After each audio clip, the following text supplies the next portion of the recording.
अकामो धीरः अमृतस्वयंभूरसेन तृप्तो न कुतश्च नो नः तमेव विद्वान् न विभाय मृत्योरात्मानं धीरम् अजरं युवानम् पुण्डरीकं नवद्वारं त्रिभिर्गुणेभिरावृतम् तस्मिन् तद्यक्षमात्मन्वत्तद्वै ब्रह्मविदो विदुः। ఓం శాంతి శాంతి శాంతి. ఈ యొక్క ఉపనిషత్తు జ్ఞానగంగా అధ్యాత్మ సత్సంగానికి వచ్చేసినటువంటి వారందరికీ నమస్తే, స్వాగతం, సుస్వాగతం.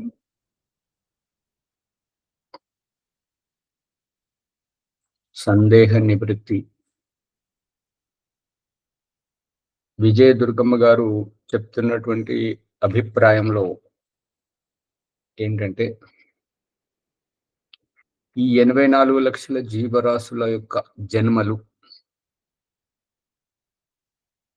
ఇది సహజము అనేటువంటి భాష ధోరణి వస్తుంది. అది కాదు. భగవంతుడు మన నిజ జీవితంలో చూపిస్తున్నటువంటి దృష్టాంతం ఏంటంటే, హిందీలో ఒక సామెత ఉంది, సావధాని హటి దుర్ఘటన ఘటి. తప్పిదం జరిగితే ప్రమాదం జరుగుతుంది. ఇది ఎప్పుడైతే మనం అజ్ఞాన భరితంగా ఉంటామో, అవిద్యగ్రస్తమై ఉంటామో, ఆ అవిద్యకు ప్రతిఫలితమే పునర్జన్మ, అజ్ఞానానికి ప్రతిఫలితమే పునర్జన్మ.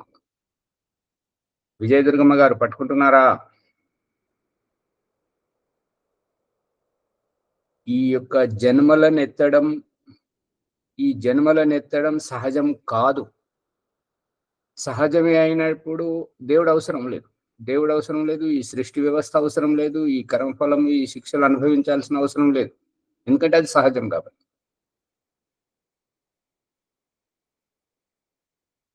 మేలుకొలుపు దేవుడు చూపిస్తున్నటువంటి దృష్టాంతం ఏంటంటే, దోమల ద్వారా. దోమలు ఎక్కడికి వస్తాయి దేహం మీదకి అంటే, ఎక్కడైతే దేహం మీదకి అని కాదు, ఇంట్లో కానీ ఎక్కడైనా చూడండి, మలినం అపరిశుభ్రత ఎక్కడైతే ఉంటుందో, మలినము అపరిశుభ్రత ఎక్కడైతే ఉంటుంటుందో అక్కడికి దోమలు వస్తాయి. ఈ యొక్క మన ప్రకరణంలో భగవంతుడు చూపిస్తున్నటువంటిది ఏంటంటే, నువ్వు అజ్ఞానాన్ని ఆశ్రయించినప్పుడు, నువ్వు అవిద్యాగ్రస్తమైనటువంటి పనులు చేస్తున్నప్పుడు, నీవు ఈ రకంగా ఎప్పుడైతే జ్ఞానాన్ని విడిచిపెడతావో, సత్య మార్గాన్ని, సన్మార్గాన్ని విడిచిపెడతావో, సత్కర్మలను వదిలిపెడతావో, అప్పుడే నీకు ఈ జన్మలు, ఈ కర్మలు. మనం పిల్లలకు చెప్పినా, ఎవరికి చెప్పినా కూడా శాశ్వతం అన్నదానికి అక్కడ ఏ దేవుడు అవసరం లేదు, ఏ సృష్టి వ్యవస్థ అవసరం లేదు. తప్పు చేస్తేనే శిక్ష.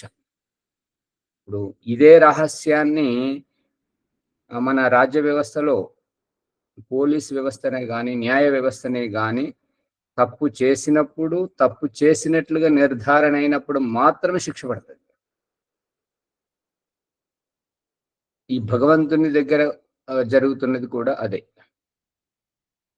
విజయదుర్గమ్మ గారు పట్టుకుంటున్నారా? మైక్ ఆన్ చేయండి. పట్టుకుంటున్నానండి. అది అందుకని. అవును, ఒక సంశయం అండి. ఇప్పుడు ఇప్పటి వరకు మనకు తెలియకుండానే జరిగిపోయింది కదా, మనం చేసినవన్నీ, ఈ మలినాలన్నీ వదిలించుకోవాలి అంటే శిశువు పుట్టంగానే ఏది సాధ్యం కాదుగా ఆచార్జీ? అవసరం లేదు. ఏంటంటే, ఇప్పుడు మన శరీరంలోని షట్చక్రాలు ఏవైతే ఉన్నాయో వాటిని సాధనమయంగా ప్రారంభించినప్పుడు ఏంటంటే, జన్మించినప్పటి నుంచి మొదలుకొని 7 సంవత్సరాల వరకు వారికి అబోధావస్థ. అందు గురించి వాటికి ఈ కర్మఫలం అంటదు. ఇదే రహస్యాన్ని సమాజంలో చిన్నపిల్లలు ఏదైనా తప్పు చేస్తే వాళ్ళను బాల నేరస్తుల ప్రశిక్షణ కేంద్రానికి పంపిస్తారు కానీ జైలుకు పంపారు. వారిని కోర్టుకు ఈడ్చుకురారు. ఢిల్లీలో జరిగినటువంటి నిర్భయ కేసు మీరు వినే ఉండొచ్చు. ఆ నిర్భయ కేసులో జరిగినటువంటిది ఏంటంటే, ఒకతను ఆ అమ్మాయి మర్మాంగంలో చేయకూడని నేరం చేశాడనమాట, ఒక వేరే వస్తువుతో. అంత చేసినా కూడా కోర్టు అతన్ని శిక్షించలేదు. ఎందుకు అంటే అతనికి అబోధ అవస్థ ఉంది. అది గమనించే ఉండొచ్చు, టీవీలలో పేపర్లలో అంతటా వచ్చింది. అందుకని ఈ యొక్క 7 సంవత్సరాల వరకు వారికి ఏ శిక్ష ఉండదు. వారికి గుణపాఠం, కనువిప్పు కల్పించేటట్టుగా. మీరు గంగిరెడ్డి గారు చెప్పండి. నేను ఉపమానంగా చెప్పాను శిశువు పుట్టంగానే. ఇప్పుడు జన్మలు ఆచార్య మన్నించండి, ఇక్కడ ఏంటంటే ఒక్క నిమిషం ఉండండి. గంగిరెడ్డి గారు ఒక్క నిమిషం. అమ్మగారు మీది పూర్తి కానివ్వండి. ఇప్పుడు ఇప్పటి వరకు జరిగిన జన్మలన్నీ ఇప్పుడే కదా మాకు తెలిసింది. ఇప్పటి వరకు జరిగిన జన్మలో చేసిన కర్మఫలం అంతా అనుభవించవలసిందే కదా. మనం తెలుసుకున్న వెంటనే పరమాత్మ నిత్యుడు, శాశ్వతుడు, మనం కూడా నిత్యులం, నిత్యత్వం పొందినడం, శాశ్వతం అనేది మాకు ఇప్పుడేగా తెలిసింది ఆచార్జీ. అవునమ్మా, ఇది అది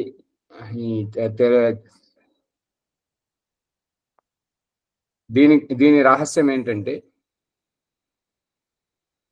ఎప్పుడు నిద్రలేస్తే అప్పుడే తెల్లారింది అనే సామెత అది తెలిసి ఉండొచ్చు. అంటే ఇది ఇక్కడ వర్తించదు.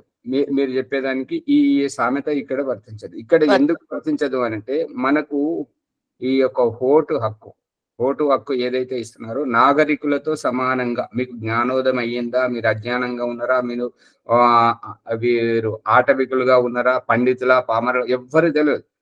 ఓటు హక్కు వచ్చిన తర్వాత ఇప్పుడు భారతదేశం అంతా అది ఇంకా పూర్తిగా నాకైతే అవగాహన లేదు. మన ఈ తెలంగాణ ఇక్కడైతే ఏంటంటే 18 సంవత్సరాల లోపు పిల్లలు కనుక ఈ యొక్క బైకును, వాహనాలను నడిపిస్తే తల్లిదండ్రులకు జైలు శిక్ష. మీరు విన్నారా? అని అంటే ఎందుకు అని అంటే, వారికి శిక్ష లేదు ఈ కారణంగా. కాబట్టి వారికి వాహనాలు ఇవ్వకూడదు. దుర్ఘటన చేస్తున్నారు, ప్రాణాలు కోల్పోతున్నారు. కాబట్టి వాళ్ళని నియంత్రించడానికి తల్లిదండ్రులను శిక్షిస్తున్నారు. అది ఇక్కడ రహస్యం ఏంటంటే, జ్ఞానోదయం అయినా అవ్వకున్నా, తెలిసి చేసినా తెలియక చేసినా భగవంతుడు చూపిస్తున్నటువంటిది ఏంటిదంటే, చిన్న పిల్లవాడు, పసివాడే పోయినా కూడా ఆ అగ్ని దగ్గరికి పోతే అది కాలుస్తుంది. కరెంట్ వేలు పెడితే ఇది షాక్ కొడుతుంది. ఆ నీటిలలో పోతే మునిగి చచ్చిపోతుంటారు, నీరు ముంచేస్తుంది. అందుకని ఈ యొక్క పంచమహాభూతాలు నువ్వు తెలిసిన వాడివా, తెలియని వాడివా, పండితుడివా, విద్వాంసుడివా, పిచ్చోడివా, ఏది చూడదు. తన దగ్గరికి వచ్చింది కాబట్టి అవి ప్రతిఫలితాన్ని చూపిస్తున్నాయి. కర్మ చేసే ఫలితాన్ని అనుభవించవలసింది. అవును. అందుకని ఇప్పుడు ఈ శిశువు అవస్థలో ఈ శిశువు తెలిసి చేయడం లేదు. నాకు ఈ అగ్ని కాలుతుంది అని చెప్పేసి చెయ్యి పెట్టట్లేదు, కరెంటు షాక్ కొడుతుంది అని చెప్పేసి అందులో వేలు పెట్టట్లేదు, కత్తి నాకు బ్లేడ్ తెగుతుంది అని చెప్పేసి నోట్లో పెట్టుకొని కొరకట్లేదు. గమనించండి అమ్మగారు, ఏది తెలిసి చేయట్లేదు. ఇప్పుడు మీరు అనేటువంటి ప్రసంగం ఏంటంటే, ఇప్పుడు ఈ ఆధ్యాత్మిక జ్ఞానం అనేటువంటిది ఇప్పుడు స్ఫురణకు వచ్చింది. కానీ ఇన్ని జన్మలలో ఏ జన్మలో లేదు కాబట్టి, ఈ జన్మలో ఇప్పుడు ఈ వయసులో ఇప్పుడు కలిగింది కాబట్టి ఇంతవరకు శిక్ష ఉంటుందా ఉండదా? ఇది మీ ప్రశ్న యొక్క సారాంశం, అంతేనా అమ్మగారు? అవును, ఈ కర్మ ఫలితం మనం అనుభవించాలి కదా అనేది నా అభిప్రాయం. ఈ అవశ్యమేవ భోక్తవ్యం కృతం కర్మ శుభ అశుభం. ఏది చేసినా సరే, తెలిసి చేసినా తెలియక చేసినా అనుభవించాల్సిందే. ఇప్పుడు భగవంతుడు మన దగ్గర పెంపుడు జంతువులను పెట్టి చూపిస్తున్నాడు. ఏంటంటే, అవి మనం అనుకున్న విధంగా ఉంటే వాటిని అయితే ఇవి చాలా తెలివైనవి అని చెప్పేసి మనం పొగడతాం. అదే మన ఉద్దేశానికి విరుద్ధంగా పోతే వాటిని శిక్షించడానికి మళ్ళీ ఇంకా దండిస్తామా లేదా? ఆ దండించేది ఏంటి? దాని ద్వారా భగవంతుడు ఏం చూపిస్తున్నాడు అంటే నువ్వు తప్పు చేస్తున్నావు, తెలిసి చేసినా తెలియజేసినా నీకు శిక్ష తప్పదు అనేటువంటిది. పశువుకు తెలుసా ఇది తప్పు చేస్తుంది అనేటువంటిది? చేను మేయడం, గడ్డి మేయడం, దానికి మేయడం ఒక్కటే తెలుసు. అది చేను అనేటువంటిది, ఈ గడ్డి అనేటువంటిది పశువుకు వివేకం ఉంటది, కాకపోతే ఆ ప్రారంభంలో ఉండదు. ఒకవేళ స్వామికి భయపడితే అది భయంతో ఉంటది, కానీ దానికి మేయడం ఒకటే తెలుసు. ఇది చేను అని, ఇది గడ్డి అని దానికి ఆ వివేకం అంతగా ఉండదు. ఇది నాది అని పరాయిది అని కూడా తెలియదు కదా. దానికి నాది పరాయిది ఏముండదు, దొరికింది తినేయడం అంతే. దానికి ఆహారంగా కనబడింది తినేయడం. అందుకని శిక్ష తప్పనిసరిగా ఉంటది, శిక్ష అనేది తప్పనిసరిగా ఉంటది. ఇక మనుస్మృతి ప్రకారం ఈ యొక్క దండ వ్యవస్థ ఏంటంటే, తెలియని వాడికి ఎంతైతే శిక్ష ఉంటుందో ఒక తప్పు చేసినప్పుడు, అదే తప్పు తెలిసిన వారు చేస్తే 2 3 ఉంటుంది. గమనించండి అమ్మగారు. అందుకని ఈ యొక్క తెలిసిన వాళ్ళకి ఎందుకు అంటే, నువ్వు తెలిసి చేస్తున్నావు కాబట్టి. నువ్వు తెలిసిన వాడివే నువ్వు శిక్ష చేస్తే, తప్పు చేస్తే తెలియని వారి పరిస్థితి ఏమవ్వాలి? తెలిసిన వారు మిమ్మల్ని ఆదర్శంగా తీసుకొని నడుస్తుంటారు. అందుకని భగవంతుడు చూపిస్తున్న దృష్టాంతం ఏంటంటే, పిల్లలను పసిపాపలుగా మన కడుపున పుట్టించి మనల్ని అనుసరింపజేస్తున్నారు. తండ్రి వేలు పట్టుకొని నడవడానికి ప్రయత్నిస్తున్నారు.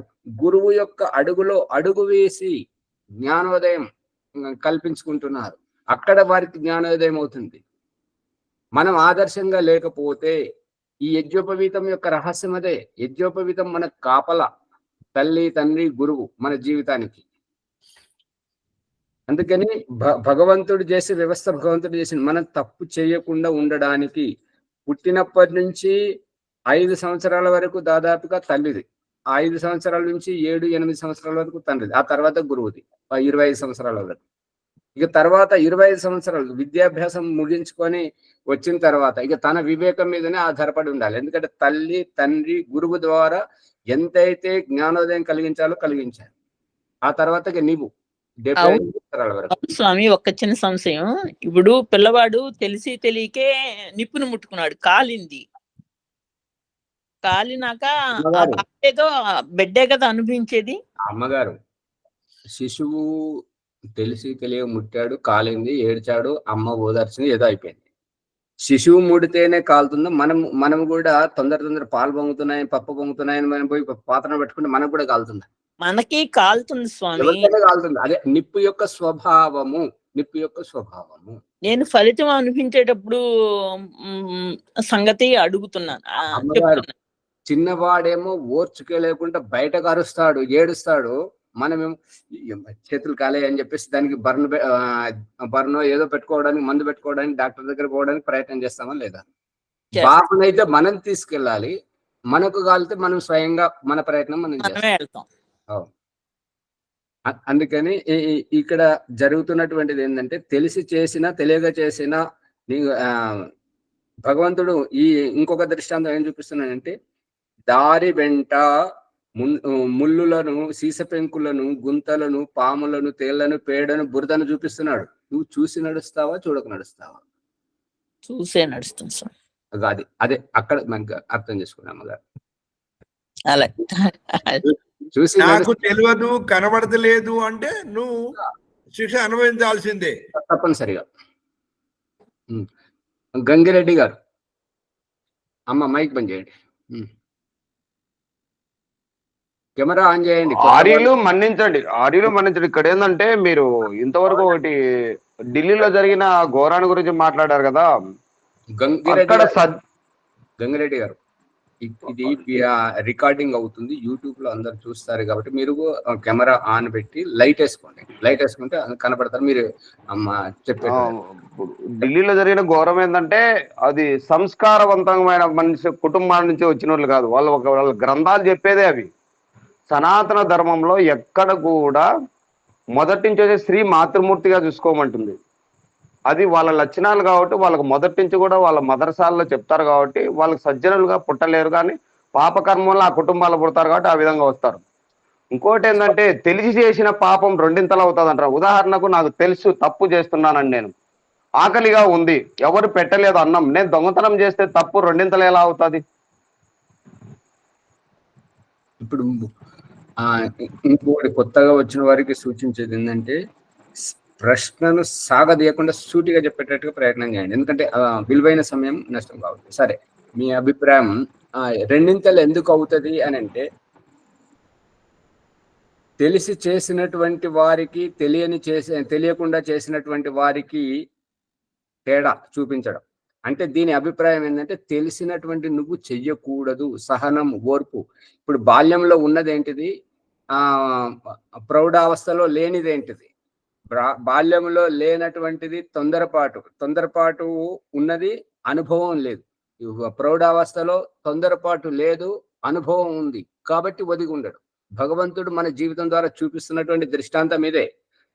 బాల్యంలో లేనటువంటిది ప్రౌఢావస్థలో, వృద్ధావస్థలో మనల్ని ఒదిగించి అనుభవోపేతంగా, అందుకే పిల్లల్ని మన దగ్గరికి ప్రతిదానికి నాన్న నాకు ఆకలిస్తున్నా, నాన్న నాకు ఇది కావాలి, పలానా వాడు తిడుతున్నాడు, వాళ్ళని కొడుతున్నాడు అని అన్ని ఫిర్యాదులు తీసుకొని వస్తారు. దాని యొక్క సారాంశం ఏంటిది అంటే, మనం ఓదార్పుగా వారికి సర్ది చెప్పడం. సరే, వాళ్ళని నేను దండిస్తాను, నువ్వు అట్లా కాదు కదా, నువ్వు మంచివాడు కదా అని ఈ రకంగా ఓదార్పునివ్వడం, సాంత్వననివ్వడం. ఈ యొక్క సాంత్వననిచ్చేటువంటి ఉదాత్తమైనటువంటి గొప్పదనాన్ని మనకి ఇస్తున్నాడు భగవంతుడు. పిల్లల తొందరపాటు, మనలో ఒదిగినటువంటి వ్యక్తిత్వం ఈ రకంగా ఉంటుంటది. అందుకని ఈ తెలిసి చేసిన వారికి ఎక్కువ శిక్ష ఉండాలి, ఉంటేనే బాగుంటది. ఎందుకు అని అంటే, ఈ శ్రీకృష్ణుడు అంటున్నాడు కదా, యద్యద్ ఆచరతి శ్రేష్ఠ లోకస్తదన వర్తతే. శ్రేష్ఠులు, గొప్పవాళ్ళు, వాళ్ళు ఏదైతే అనుసరిస్తుంటారో సామాన్య జనులంతా వారిని అనుసరిస్తుంటారు. కాబట్టి గొప్పవారు తప్పులు చేయకూడదు అనేటువంటిది అభిప్రాయం. ఇంకెవరికైనా సందేహాలు ఉంటే అడగండి. ప్రసంగానుసారంగా ఆధ్యాత్మికంగా ఉంటే అడగొచ్చు, కాకపోతే ప్రసంగానుసారంగా ఉంటే ఇంకా లోతుగా మనం వెళ్ళగలుగుతాం. ఇప్పటిగా ప్రకరణంలో చూడండి, బృహదారణ్యకోపనిషత్తు 3వ అధ్యాయం 7వ బ్రాహ్మణం నడుస్తున్నది. 7వ బ్రాహ్మణంలో 10 అయిపోయింది, 11వది చూడండి. యశ్చంద్రతారకే తిష్టం చంద్రతారక అంతరో యం చంద్రతారకం నా వేద యస్య చంద్రతారకం శరీరం తారకం అంతరో యం అయతి ఏష ఆత్మ అంతర్యామి అమృత.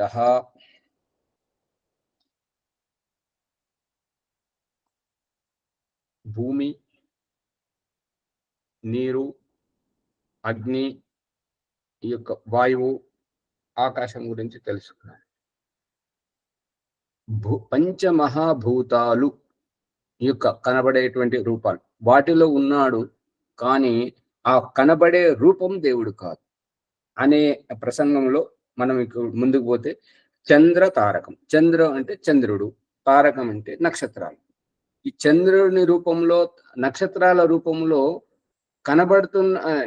చంద్రుడు ప్రకాశిస్తూ కనబడుతున్నాడు, నక్షత్రాలు ప్రకాశిస్తూ కనబడుతున్నాయి. ఈ నక్షత్రాలలో ప్రకాశించేటువంటిది, ఈ చంద్రునిలో ప్రకాశించేటువంటి ఈ యొక్క ప్రకాశ చంద్ర రూపము, నక్షత్ర రూపం పరమాత్ముడు కాదు. పరమాత్ముడు చంద్రునిలో ఉన్నాడు, నక్షత్రాలలో ఉన్నాడు, కానీ చంద్రుని రూపం, నక్షత్ర రూపం పరమాత్మ స్వరూపం కాదు.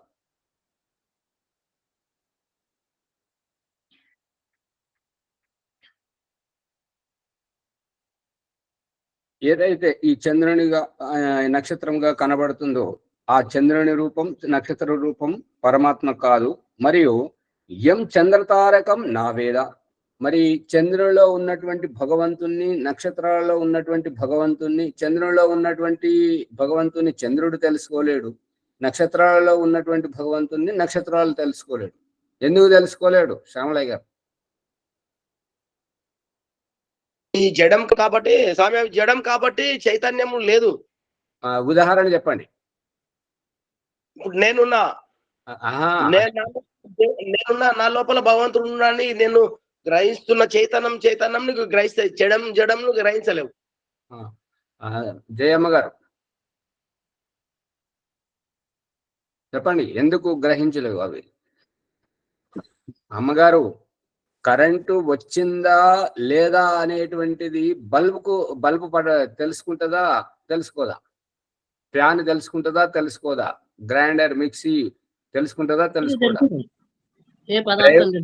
డ్రైవరు ఎక్కి కూర్చున్నాడని చెప్పేసి వాహనం తెలుసుకుంటుందా తెలుసుకోదా? తెలుసుకోలేదు. జడాన్ని చేతనం కదిలిస్తేనే కదులుతుంది.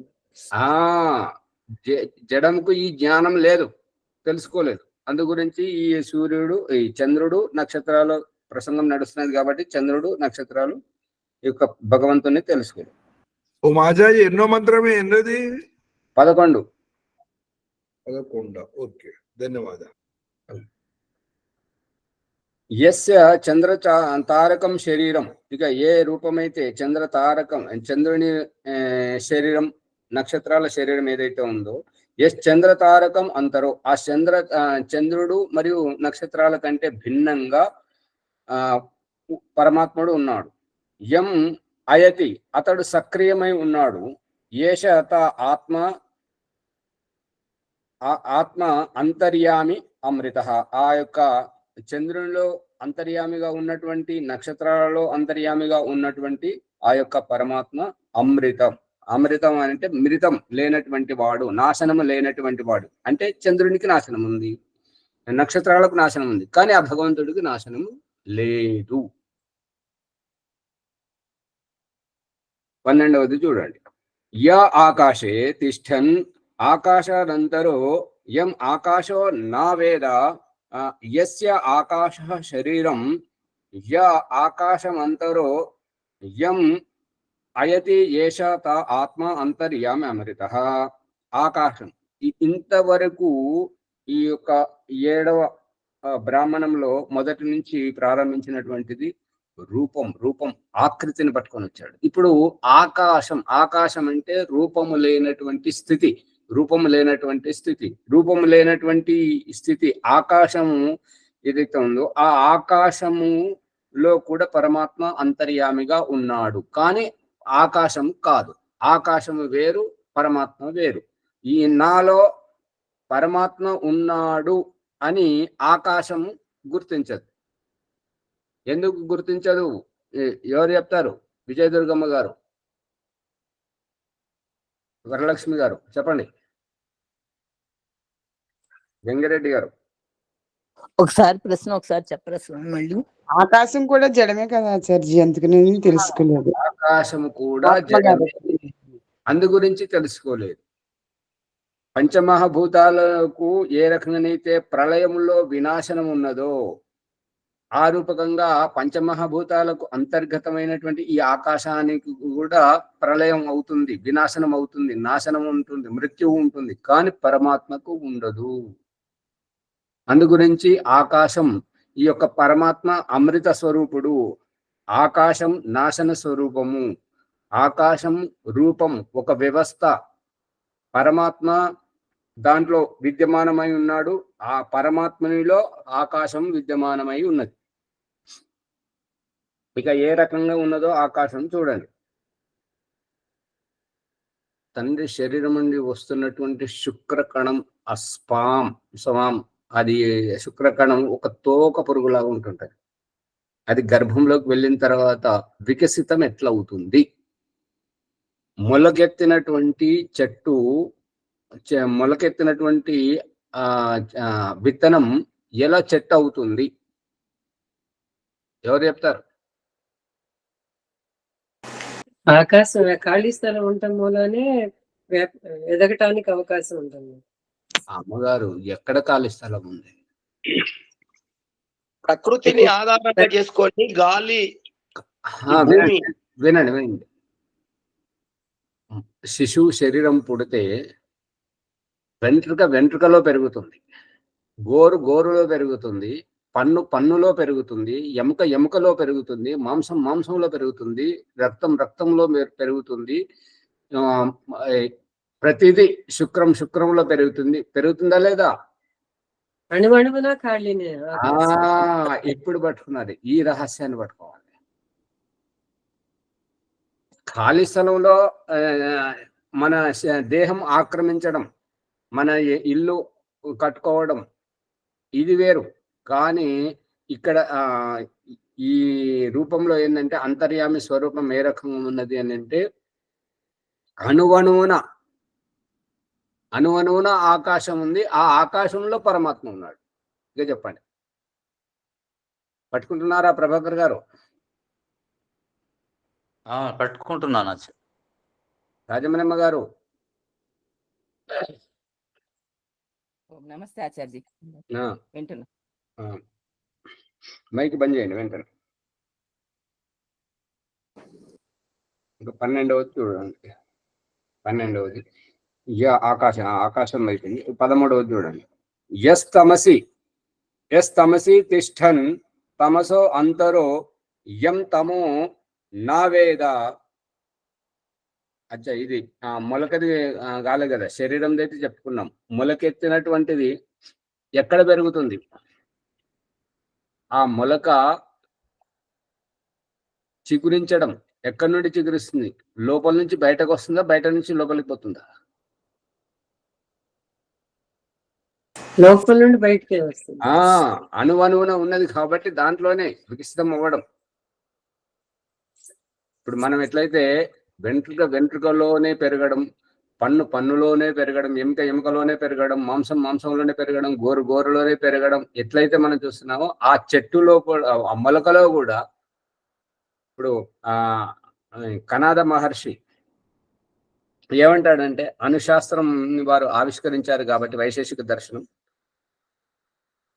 మర్రి విత్తనం, రాగి విత్తనం, ఆ విత్తనంలోనే దాని వంశం మొత్తము సంగ్రహితమై ఉంది, సురక్షితమై ఉంది.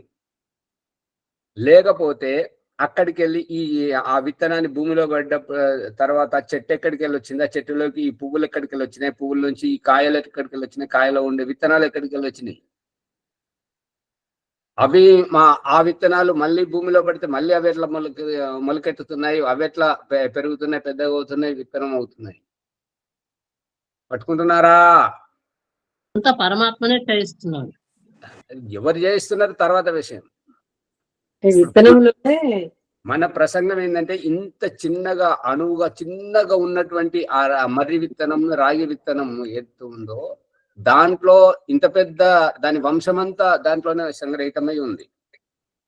అలాగే ఇప్పుడు మనకు కూడా నువ్వు ఎవ్వరు అనేటువంటి ప్రసంగంలో భగవంతుని యొక్క వంశమే మనమంతా అని చూపిస్తున్నాడు. మనమంతా అతని నుండే వచ్చామనేటువంటిది బ్రహ్మాండంలో ఏ రకంగానో, పిండములో సంతానమంతా తండ్రి శరీరం నుండే వచ్చినట్టుగా చూపిస్తున్నాడా లేదా? చూపిస్తున్నాడండి. ఆ ఒక్క శుక్ర కణంలో ఇంత శక్తి ఉంది, ఈ వంశాన్ని మొత్తం సంగ్రహితమై ఉంది. కర్మఫలం.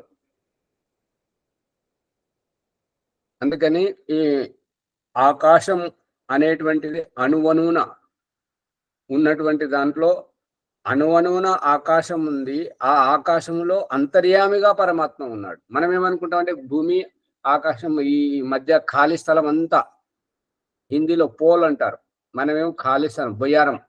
ఈ భూమి ఆకాశం ఈ రెండింటి మధ్యలో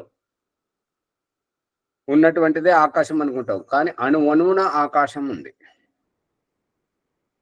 13వది చూడండి. యస్ తమసి తిష్ట తమసో అంతరో యం తమో నా వేద యస్య తమః శరీరం యస్ తమో అంతరో యమయత్యేష తా ఆత్మ అంతర్యామి అమృతః.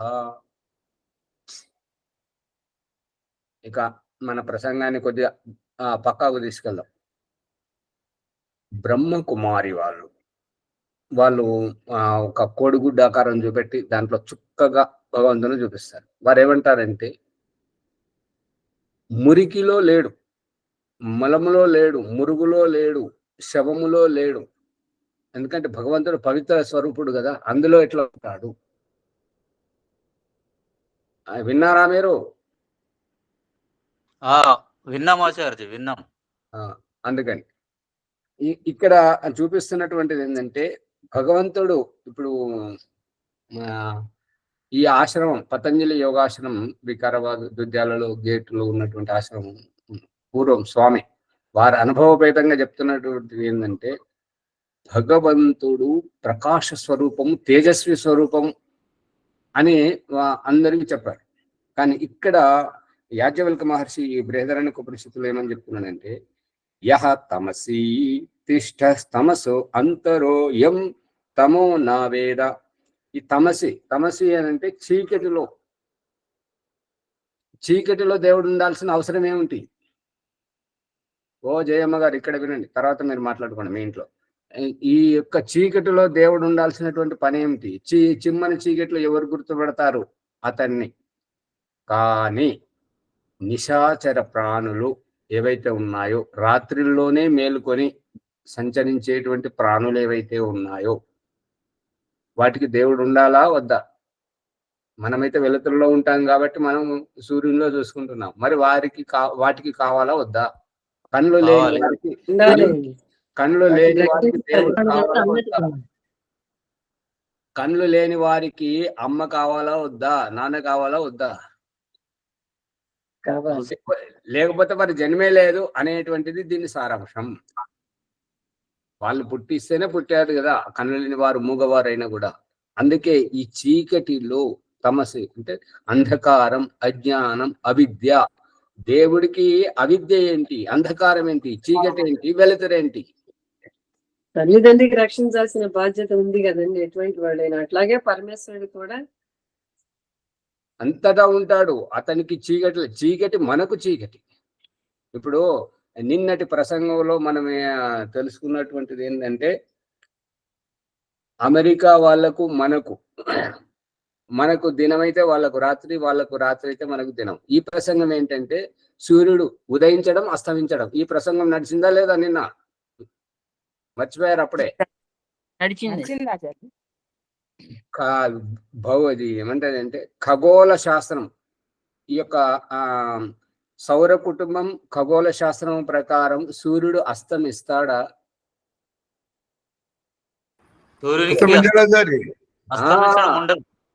ఉదయించేది ఉండదు, అస్తమించేది ఉండదు. అతడు తన గతిలో తను తిరుగుతుంటాడు. పృథివీ తన చుట్టూ తాను తిరుగుతూ సూర్యుని చుట్టూ తిరుగుతుంది. కాబట్టి మనకు ఉదయిస్తున్నట్టుగా అస్తమిస్తున్నట్టుగా మనకు ఈ యొక్క సూర్యోదయం సూర్యాస్తమయం. సూర్యుడు ఒక గోళం కదా ఆచార్యజీ? అంతే కదమ్మ గారు, అన్ని గోళాలే. సూర్యుడు, చంద్రుడు, ఇవన్నీ గోళాలే. అందుకే మన దృష్టి ఎక్కడికి తీసుకెళ్తున్నారు పూర్వ ఋషులు అని అంటే, మన వంట పాత్రలన్నీ గుండ్రగానే ఉంటాయి చూడండి. ఏది నలుమూలలు ఉండవు. ఉంటాయా? మీ ఇళ్ళలో ఉన్నాయా? చెంచా 4 మూలలు, వండుకునే పాత్రలు, తినే కంచాలు 4 మూలలు ఉంటాయా? ఈ గుండ్రంగా ఉండడానికి అదే కారణం అన్నమాట. ఇవన్నీ సక్రియమానం. విత్తనాలన్నీ చూడండి, అన్ని అణు రూపంగా చిన్నగా ఉన్నాయి. అన్ని ఎట్లా చూపిస్తున్నాడు అణుశాస్త్రం చెప్పిన దాని ప్రకారం. మళ్ళీ ఈ ప్రతి ఆహార పదార్థంలో అన్నము మెతుకును విప్పడి పప్పు బద్దలను ఉడకబెట్టిన తర్వాత విప్పుతుంటారు కదా, అన్ని మళ్ళీ గుండ్రగానే ఉంటాయి. ఇప్పుడు కొన్ని విత్తనాలు, చిక్కుడు విత్తనాలు, కొబ్బరి విత్తనం, ఇవన్నీ పెద్ద పెద్దగా మనకు కనిపిస్తాయి. కానీ అవి వాటిని పొడి చేసుకున్నప్పుడు మళ్ళీ అణువులన్నీ గుండ్రగానే వస్తాయి. ఏది మాట్లాడారు పొద్దున కూర్చుండి ఏం చేస్తున్నారు?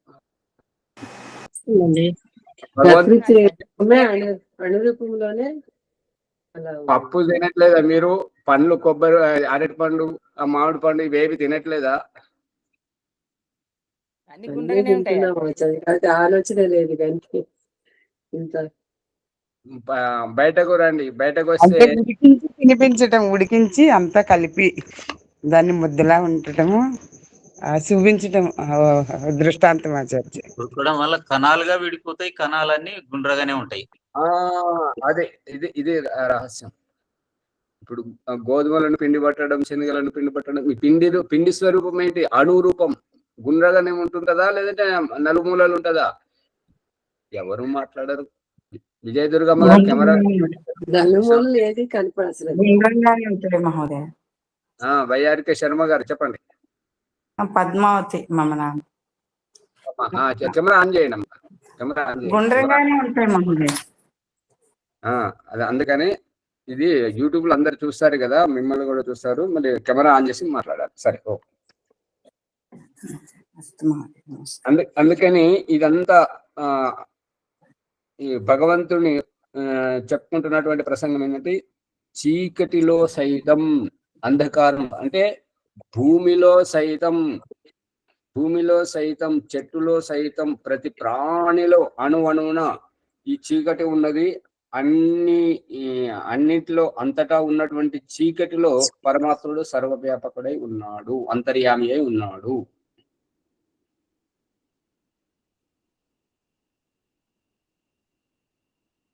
కానీ ఆ చీకటికి దేవుడెవరో తెలుస్తుందా? తెలియదు. ఎందుకు తెలియదు చెప్పండి? చీకటి తెలుసుకుంటుందా? సూర్యుడు తెలుసుకుంటున్నాడా?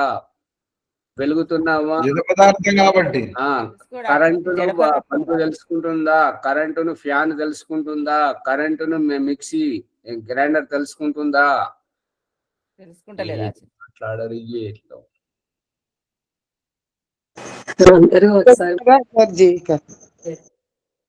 జడ పదార్థము దేన్ని తెలుసుకోదు, చేతన పదార్థం అన్ని తెలుసుకోదు. అన్ని తెలుసుకుంటారు.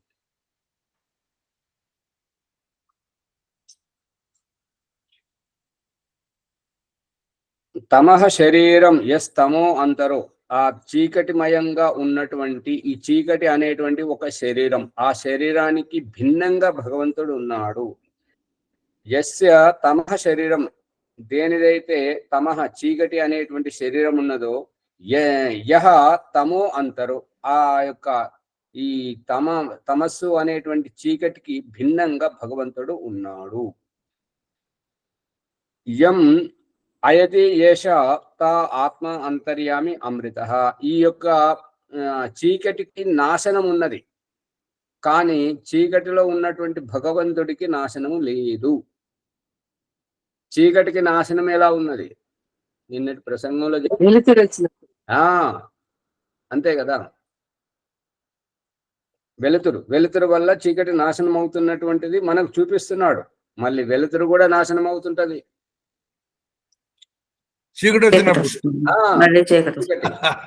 సూర్యోదయం సూర్యాస్తమయంతో మనకు రెండు చూపిస్తున్నాడు కదా. కానీ ఈ వెలుతురు చీకటిని పుట్టించినటువంటి భగవంతుడు వెలుతురు చీకటితో పాటు నాశనము కాడు, ఎప్పటికీ విద్యమానమై ఉంటాడు.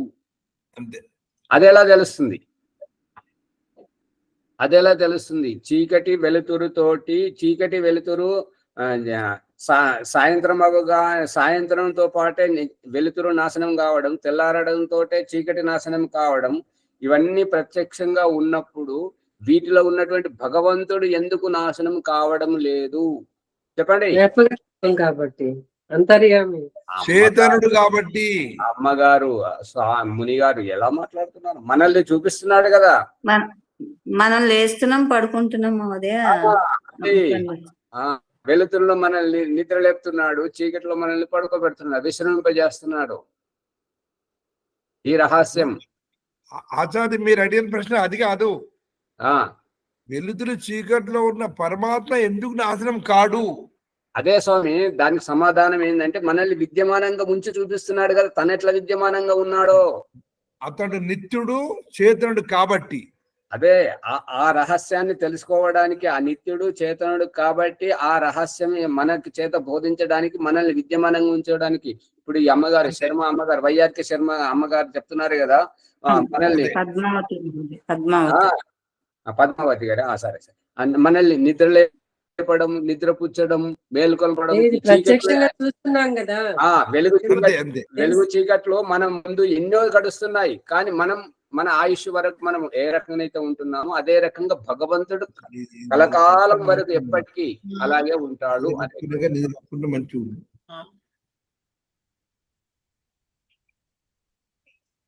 అందు గురించి భగవంతుడు అంతర్యామి అమృత స్వరూపుడు, అతడికి నాశనం అనేటువంటిది లేదు. ఇక 14వ సంపుటాన్ని చూడండి. యస్ తేజసి తిష్ట తేజసో అంతరో యం తేజో నా వేద యస్య తేజః శరీరం యస్ తేజో అంతరో యమయత్యేష అంత ఆత్మ అంతర్యామి అమృతః ఇది అధిదైవతం అథ అధిభూతం. తేజస్విత ఇప్పుడు వరకు ముందేమో స్థూల శరీరాలను చూపెట్టాడు. భూమి, జలము, అగ్ని, వాయువు, ఆకాశము, చీకటి, వెలుతురు ఇవన్నీ చూపెట్టాడు. ఇప్పుడు తేజస్విత ఇప్పుడు కనబడని శరీరాన్ని చూపిస్తున్నాడు. కనబడని శరీరం తేజస్విత, వర్చస్విత, దేదీప్యమానత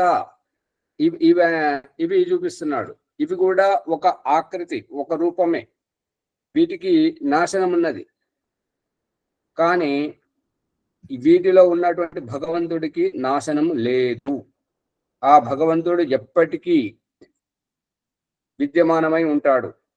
మనము ఈ యొక్క సూర్యచంద్ర నక్షత్ర గోళాలు ప్రతిదీ నాశనం అవ్వచ్చు అని కదా, అవుతాయి.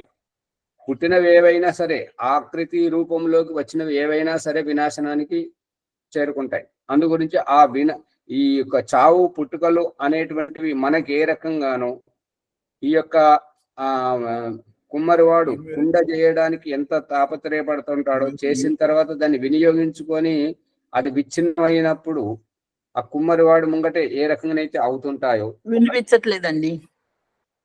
వినపడట్లేదా? వినిపించట్లేదండి. నాకేనా? మీకే అనుకుంటండి. వినపడుతుందమ్మా, క్లియర్ వినపడుతుంది.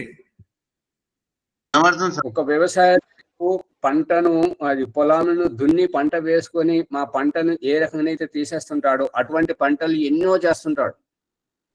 అదే రూపకంగా ఈ భగవంతుడు ఈ యొక్క సృష్టిలు ఎన్నో చేస్తుంటాడు. అన్ని సృష్టిలలో ఉంటాడు, సృష్టిలకు అతీతంగా ఉంటాడు, ఈ సృష్టి లోపల ఉంటాడు, ప్రళయంలోనూ ఉంటాడు. ప్రళయముతో దేవుడికి నాశనం కాదు. పగలగొట్టే కుండతోటి పగలగొడుతున్నటువంటి వ్యక్తి కూడా నాశనం కాడు. ఏ రకంగానో అదే రకంగా ఈ అణువణువు విచ్ఛిన్నం అవుతున్నటువంటి, ప్రళయం అవుతున్నటువంటి సృష్టి వ్యవస్థలో భగవంతుడికి నాశనం లేదు. బాలాజీ గారు పట్టుకుంటున్నారా?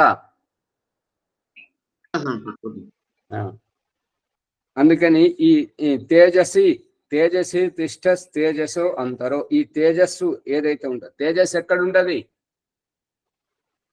బంగారంలో ఒక తేజస్సు, మన ముఖములో ఒక తేజస్సు, ఒక కళ, వర్చస్విత, ఇవన్నీ ఒక పదార్థమును ఆశ్రయించి ఉంటాయి.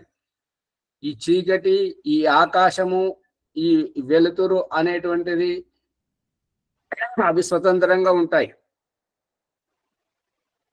చీకటి అనేదానికి ఏ ఆధారం లేదు, ఆకాశం అనేదానికి ఏ ఆధారం లేదు. ఈ తేజస్సు అనేదానికి ఒక ఆధారం కావాలి. బంగారం దగదగ మెరుస్తుంటది. ఆ దగదగ అనేటువంటిది బంగారాన్ని ఆశ్రయించి ఉన్నది. ఈ తలతల మెరిసేటువంటి అది ఇంకొక దాని మీద ఆశ్రయించి ఉంటుంటది. ప్రభాకర్ గారు పట్టుకుంటున్నారా? అవునాచార్య. ఆ రకంగా ఒక దానిని ఆశ్రయించి ఉండేటువంటి ఆ పదార్థము, ఏ పదార్థాన్ని అయితే ఆశ్రయించి ఉంటుండదో ఆ పదార్థం నాశనం అవ్వడంతో దాని యొక్క తేజస్సు పోతుంటది. కానీ ఆ తేజస్సును ఆశ్రయించినటువంటి భగవంతుడికి దాని వినాశనానికి సంబంధం లేదు. ఈ పంచభూతాలు కూడా అంతే కదా స్వామి? అంతే. ఇందాక ఆకాశము అవి దేనిని ఆశ్రయించి ఉండమన్నారు కదా, అందుకని నాకు సంశయం వచ్చి కలిగింది. అమ్మగారు కెమెరా ఆన్ చేసుకుంది తల్లి. కెమెరా అందరు ఆన్ చేసుకుంది. ఎందుకు? బ్రహ్మ విద్యనే నేర్చుకుంటున్నారు కదా, అందరు చూస్తారు. చెప్పండి. ఇందాక ఆకాశము అవి దేన్ని ఆశ్రయించి ఉండవు, బంగారం తేజస్సు అనేది ఒక ఆశ్రయించి ఉంటుంది. ఈ దగదగ అనేది, బంగారం దగదగ అనేది ఆ తేజస్సు బంగారంలో ఉండటం, ఆశ్రయించి ఉండటం అన్నారు కదా. అవునమ్మా. ఆకాశం అట్లా ఆశ్రయించి ఉండదన్నారుగా, అందుకని నాకు సంశయం కలిగింది స్వామి. పంచమహాభూతాలు ఇక్కడ సాంఖ్య దర్శనం కపిల మహర్షి చెప్తున్నటువంటిది, దయానంద సరస్వతి చెప్తున్నటువంటిది, భగవంతుడు చూపించినటువంటిది ఏంటంటే సత్వము, రజస్సు, తమస్సు ఏ రకంగా స్వతంత్ర పదార్థాలు, ఇవి కలిసినప్పుడు వీటి మూడింటి సంయోగంతో ప్రకృతి కూడా స్వతంత్ర పదార్థమే. ఆ స్వతంత్ర పదార్థం నుంచి ఇక వికారాలు, మహత్తత్వం, అహంకారాలు, అహంకారం తర్వాత పంచ తన్మాత్రలు, తన్మాత్రలు స్వతంత్రం, ఒక్కొక్క దాని అస్తిత్వం. ఈ తన్మాత్రలు అంటే పంచమహాభూతాలు, సూక్ష్మభూతాలు, స్థూలభూతాలు, ఇవి స్వతంత్రం.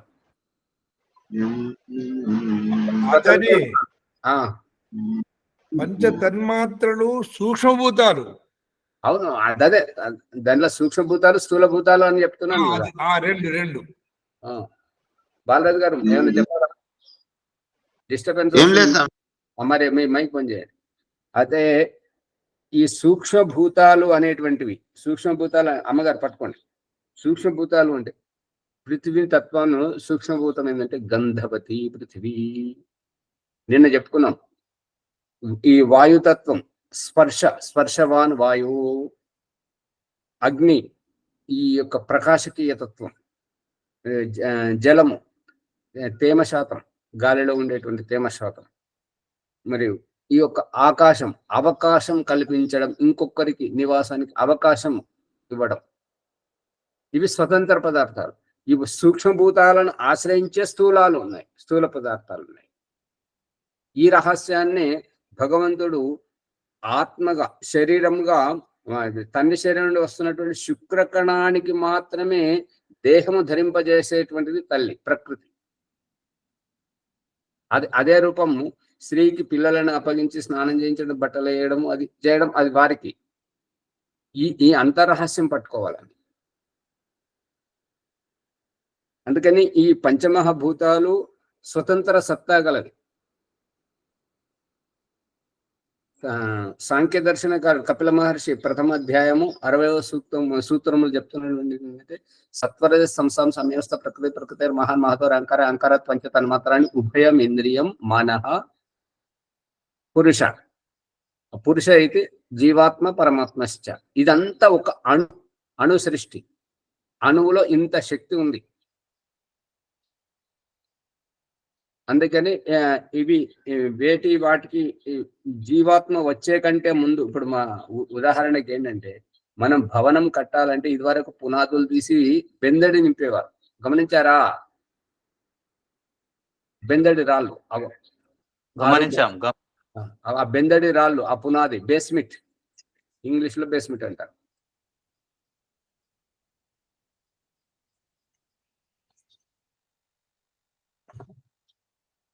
ఈ రకంగా ఈ తేజస్సు అనేటువంటి రూపం ఏదైతే ఉందో, తేజస్సు ముఖంలో ఉండేటువంటి తేజస్సు, ఆ కళ ఏదైతే ఉందో, ఆ పరమాత్మను గుర్తించలేదు. ఆ తేజస్సు నాశనం అవుతుంటది, దానికి వినాశనం ఉంది. కానీ ఆ తేజస్సులో ఉన్నటువంటి భగవంతుడికి నాశనం లేదు. ఆ తేజస్సు భగవంతుడు, నాలో దేవుడు ఉన్నాడు, భగవంతుడు ఉన్నాడు అనేటువంటిది గుర్తించదు. ఆ తేజస్సుకు భిన్నంగా తేజో అంతరో యం అయతి ఏషాస్త ఆత్మ అంతర్యామి అమృత. ఈ తేజస్సుకు భిన్నంగా, తేజస్సు వేరు తత్వము, పరమాత్మ వేరే తత్వము. బల్బు వేరే తత్వము, కరెంటు వేరే తత్వము. ఫ్యాన్ వేరే తత్వము, కరెంటు వేరే తత్వము. డ్రైవర్ వేరే తత్వము, వాహనం వేరే తత్వం. భిన్న భిన్నంగా ఉన్నాయా? అన్ని ఒకటేనా? భిన్న భిన్నంగా ఉన్నాయి సార్. భిన్నంగానే ఉన్నాయి. అది గమనించండి. ఈ సమయం ఈ ప్రసంగాన్ని ఇక్కడనే ముగిస్తున్నాం. మునిగారు ఆగే ముందుకు తీసుకెళ్ళి. ఓం ఆచార్య, ఆచార్య ఓంప్రకాష్ గారి ధన్యవాదములు. ఈరోజు జ్ఞానగంగ ఆధ్యాత్మిక విద్య ప్రవచనం లోపల బృహదారణ్యకోపనిషత్తు 3వ అధ్యాయము 7వ బ్రాహ్మణం, 7వ బ్రాహ్మణం లోపల 13 అయిపోయింది. అంతర్యామి రూపంలో పరమాత్ముడు ఏ విధంగా ఉన్నాడు అని అనేక రకాల స్థూల పదార్థాలను చూపిస్తూ పంచమహాభూతాలు ఆ తర్వాత పంచమహాభూతాలకు అతీతంగా ఉన్నటువంటి ప్రకాశం తేజస్సులో కూడా పరమాత్మ ఉన్నాడు. కానీ తేజస్సుకు ఏ విధంగా తెలియదు నేను ఉన్నానని. ఆ రహస్యాన్ని కూడా చక్కగా వివరించారు. వారికి ధన్యవాదములు. ఈ ఎపిసోడ్ లైక్ చేయండి, షేర్ చేయండి, సబ్స్క్రైబ్ చేయండి, పక్కన ఉండే గంట సింబల్ నొక్కండి. తర్వాత 1-2 సార్లు వినాలా. వినడం ద్వారా ఈ జ్ఞానం మనకు మళ్ళా రెండోసారి ఆ ఆచార్య ముఖంగా మనం విన్నట్టు అవుతుంది. చేస్తాను కోరుతున్నాను. ఈరోజు మరి వైదిక సంధ్యోపదన భాగ్యలక్ష్మి చేపిస్తారు. ఉండండి మునిజీ, కొత్త వాళ్ళను తెలుసుకొచ్చారు కదా వాళ్ళ. ఒక్క నిమిషం అమ్మ పద్మావతి గారు, మీ దూరభాష సంఖ్య చెప్తే వారిని జాయిన్ చేస్తారు. ఆటోమేటిక్ మీకు అన్ని డైరెక్ట్ వచ్చేస్తుంది. తర్వాత ఇంకొకరు ఇద్దరు ఇంకొకరు ఉన్నారు కదా. పద్మావతమ్మ గారు, మీరు ఎక్కడికి వెళ్ళి వస్తున్నారు? ఎక్కడి నుంచి? వినపడుతుంది. మ్యూట్ లో ఉన్నారమ్మా, మ్యూట్ లో ఉన్నారు.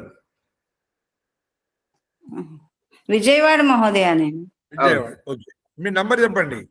7396 7396 719 719 709. ధన్యవాదములమ్మా. మీకు డైరెక్ట్ గా లింక్ మీరు ఆన్ చేయగానే వచ్చేసేస్తుంది, డైరెక్ట్ వచ్చేస్తుంది. ఎపిసోడ్ కూడా మీకు వచ్చేసేస్తాయి. అస్తు మహోదయ. గంగిరెడ్డి గారు కూడా వచ్చారు ఇంకొక కొత్తగా. వారు ఎక్కడికి వెళ్ళి వచ్చారు? వారు గంగిరెడ్డి గారు చెప్పండి.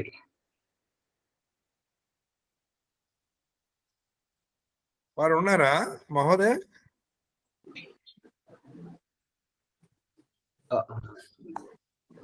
తర్వాత ఇంకొకరు కొత్త వారు ఉన్నారా ఆచార్య? 3 అదే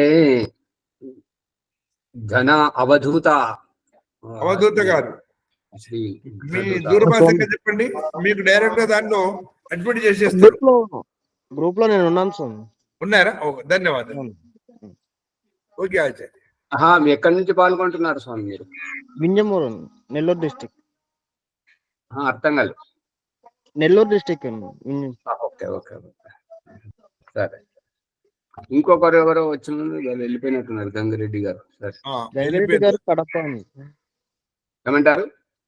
కడప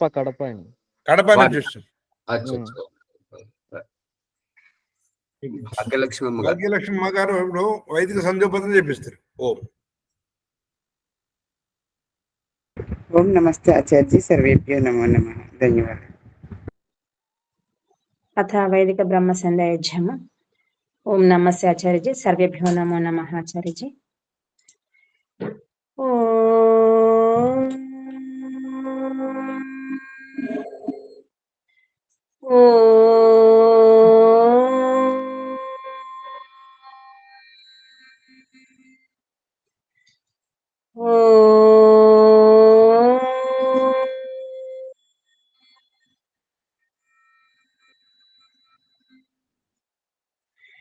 ఓం అమృతోపస్తరణమసి స్వాహా. ఓం అమృతాపిధానమసి స్వాహా. ఓం సత్యం యశః శ్రీర్మై శ్రీః శ్రయతాం స్వాహా. ఓం షణ్ణో దేవీరభిష్టయా आपो भवन्तु पीतये शैन्योरभिस्रवन्तु नः. ॐ वाक् वाक्, ॐ प्राणः प्राणः, ॐ चक्षुः चक्षुः, ॐ श्रोत्रं श्रोत्रम्, ॐ नाभिः, ॐ हृदयम्, ॐ कण्ठः, ॐ शिरः, ॐ बाहुभ्यां यशोबलम्, ॐ करतलकरपृष्ठे, ॐ भूः पुनातु शिरसि, ॐ भुवः पुनातु नेत्रयोः, ॐ स्वः पुनातु कण्ठे, ॐ महः पुनातु हृदये, ॐ जनः पुनातु नाभ्याम् ॐ तपः पुनातु पादयोः ॐ सत्यं पुनातु पुनः शिरसि ॐ कं ब्रह्म पुनातु सर्वत्र ॐ भूः ॐ भुवः ॐ स्वाहा ॐ महः ॐ जनः ॐ तपः ॐ सत्यम् ॐ मृतं च सत्यं चाभिधातपसोऽद्यजायत ततो रात्र्या जायत ततः समुद्रो अर्णवः ॐ समुद्रादर्णवादधि संवत्सरो अजायत अहोरात्राणि विदधदिश्वस्य मिषतो वशी ॐ सूर्याचन्द्रमसौ दाता यथा पूर्वमकल्पयत् दिवं च पृथिवीं च अन्तरिक्षमतो स्वः ॐ षण्णो देवीर्भिष्टया आपो भवन्तु पीतये षण्योरभिस्रवन्तु नः ॐ प्राचीदिगग्निरधिपतिरसितो रक्षितादित्या इषवः तेभ्यो नमो अधिपतिभ्यो नमो रक्षितृभ्यो नमः इषुभ्यो नम एभ्यो अस्तु योऽस्मान् वेष्टियं वयं दिश्मस्तं वोजम्बे दद्मः दक्षिणादिगिन्द्रोऽधिपति स्थिरच्चिराजिरक्षिता पितर इषवः तेभ्यो नमो अधिपतिभ्यो नमो रक्षितृभ्यो नमः इषुभ्यो नम एभ्यो अस्तु योऽस्मान् वेष्टियं वयं दिश्मस्तं वोजम्बे दद्मः प्रतीचीदिगुवर्णोऽधिपतिः वृदाकुरक्षितान्नमिषवः तेभ्यो नमो अधिपतिभ्यो नमो रक्षितृभ्यो नमः इषुभ्यो नम एभ्यो अस्तु योऽस्मान् वेष्टियं वयं दिश्मस्तं वोजम्बे दद्मः उदीचीदिक् सोमोऽधिपतिः स्वजो रक्षिता शनिरिषवः तेभ्यो नमो अधिपतिभ्यो नमो रक्षितृभ्यो नमः इषुभ्यो नम एभ्यो अस्तु योऽस्मान् वेष्टियं वयं दिश्मस्तं वोजम्बे दद्मः ध्रुवादिग्विष्णुरधिपतिः कल्माषग्रीवो रक्षिता वीरुद इषवः तेभ्यो नमो अधिपतिभ्यो नमो रक्षितृभ्यो नमः इषुभ्यो नम एभ्यो अस्तु योऽस्मान् वेष्टियं वयं दिश्मस्तं वोजम्बे दद्मः उरुद्वादिग्बृहस्पतिरधिपतिः श्वित्रो रक्षिता वर्षमिषवः तेभ्यो नमो अधिपतिभ्यो नमो रक्षितृभ्यो नमः इषुभ्यो नम एभ्यो अस्तु योऽस्मान् वेष्टियं वयं दिश्मस्तं वोजम्बे दद्मः ॐ जातवेदसे सुनवामा सोममराति यतो निदहाति वेदः स नः पर्षदति दुर्गाणि विश्वा न वेवा सिन्धुं दुरितात्यग्निः चित्रं देवानामुदगादनीकं चक्ष्मुर्मित्रस्य वरुणस्याग्नेः आप्राद्या वा पृथिवी अन्तरिक्षं सूर्य आत्मा जगतस्तु षच्चा उदुत्यं जातवेदसं देवं वहन्ति केतवः दृश्ये विश्वाय सूर्यम् उद्वयं तमसस्परिस्वः पश्यन्त उत्तरं देवं देवात्रा सूर्यमगन्मज्योतिरुत्तमम् तच्चक्षुर्देवहितं पुरस्ताचुक्रमुच्चरतु पश्येम शरदः शतं जीवेम शरदः शतं शृणुयाम शरदः शतं प्रब्रवाम शरदः शतं मदीनः स्याम शरदः शतं भूयच्च शरदः शतात् ॐ षण्णो देवीर्भिष्टया आपो भवन्तु पीतये शैन्योरभिस्रवन्तु नः ॐ भूर्भुवः स्वः तत्सवितुर्वरेण्यं भर्गो देवस्य धीमहि धियो यो नः प्रचोदयात् हे रक्षक सच्चिदानंद స్వరూప జగతుత్పాదక దేవ నీ దివ్య విజ్ఞాన స్వరూపమును మేము నిత్యము ఉపాసింతుము మాకు సద్బుద్ధినిచ్చి సత్కర్మములు ఆచరించినట్లు అనుగ్రహింపము స్వామి హే పరమేశ్వర దయానిధి మీ కృప వల్ల జపో ఉపాసనాది కర్మములను చేస్తున్న మేము ధర్మ అర్థ కామ మరియు మోక్షముల సిద్ధిని సత్వరంగా ప్రాప్తించుకొందుము గాక ఓం నమః శంభవాయ చ మయో భవాయ చ నమః శంకరాయ చ మయస్కరాయ చ నమః శివాయ చ శివతరాయ చ ఓం షణ్ణో దేవీరభిష్టయ आपो भवन्तु पीतये शैन्योरभिस्रवन्तु नः ॐ शान्तिः शान्तिः शान्तिः इति वैदिक ब्रह्मसंध्यायज्ञम् ओम नमस्ते आचार्य सर्वेभ्यो नमो नमः आचार्य नमस्ते అమ్మగారు బట్టినట్టుగా అనిపిస్తుంది, సహజంగా రావాలి. ఎప్పుడు సహజంగా చదువుతారు. సరే ఆచార్య. నమస్తే. ప్రభాకర్ గారు శాంతి పాఠం చెప్పండి. శాంతి పాఠం. ఓం ద్యౌ శాంతి అంతరిక్షం శాంతి పృథివీ శాంతి ఆపశాంతి ఓషధయ శాంతి వనస్పతే శాంతి విశ్వే దేవా శాంతి బ్రహ్మ శాంతి సర్వం శాంతి శాంతిరేవ శాంతి సమా శాంతిరేధి. ఓం శాంతి శాంతి శాంతి. ఓం సర్వేభ్యో నమస్తే. ఈ ఎపిసోడ్ అందరూ లైక్ చేయండి, షేర్ చేయండి, అందరికీ పంచండి. నమస్తే ఆచార్య. నమస్కారం మహోదయ. నమస్తే. నమస్తే. నమస్తే.